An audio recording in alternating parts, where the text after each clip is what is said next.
pa sa ilalim yung isang steel box girder. So sakto na yung sukat niyan, yung haba. Ito yung mga precast na parapet wall nila. So hindi pa na-install sa taas, ano.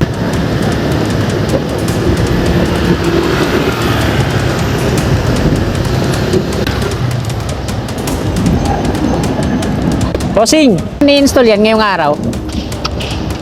Mamaya. Kala ko gabi. Last na to, no? Sige, sir. Sinimulan ko to, walang naniniwala sa paligid ko. Ano? Magandang umaga po sa inyong lahat, mga kasikap. Araw po ngayon ng Biyernes, ika-13 na Marso taong 2026.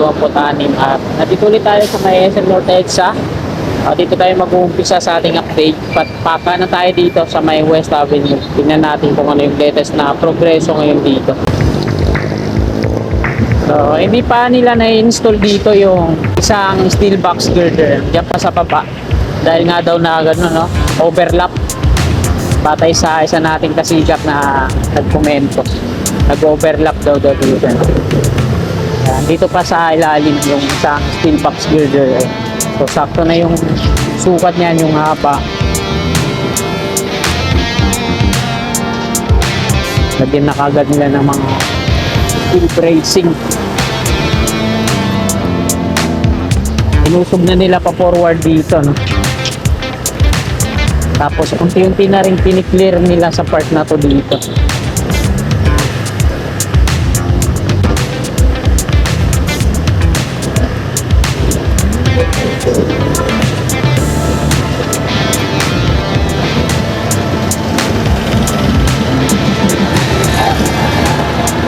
Malinis na dito, mga kasikap, oh.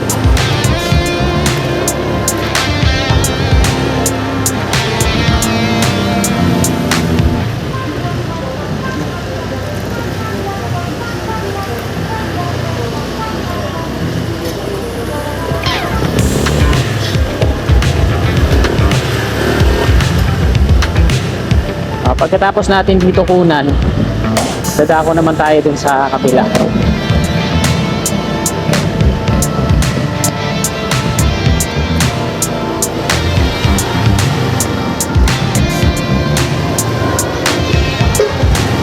Medyo matraffic, nagli-lifting sila. Ang bad kasi dito,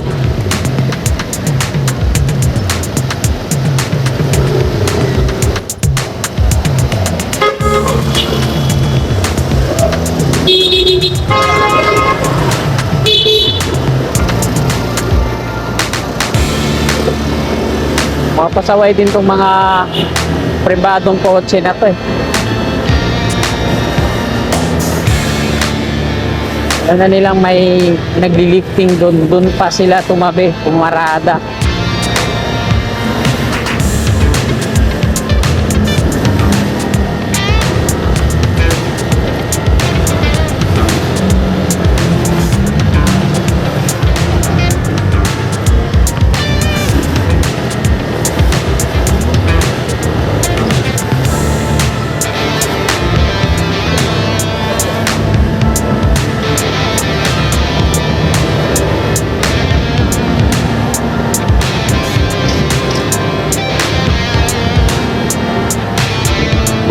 Ito yung mga precast na parapet wall nila, oh.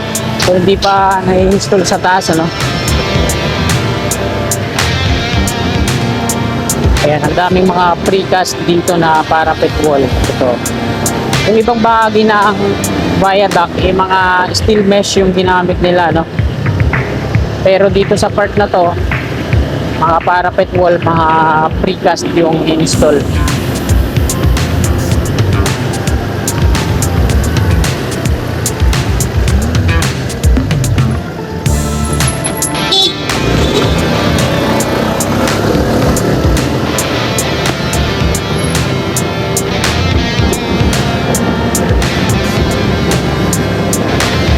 Tinatanggal na nila yung mga platform dito sa taas.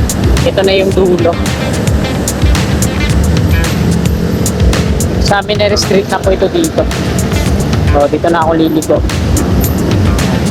gamit tong man lift nila, ayun yung ginagamit para tanggalin yung mga platform sa viaduct.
So, nandito na tayo mga kasikap. Ayan. Oh, inarangan na nila dito sa part na to kasi anytime pwede na silang mag-install dito. Mga ano na yan. Ito yung nauhuli.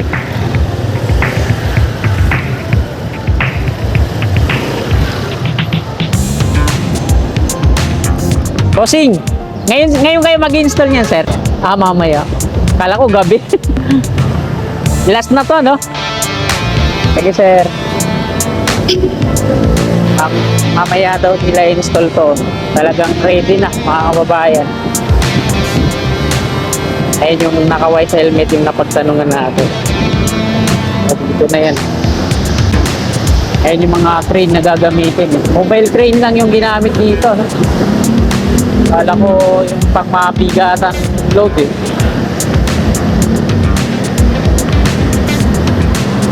Unified Grand Central Common Station na tayo.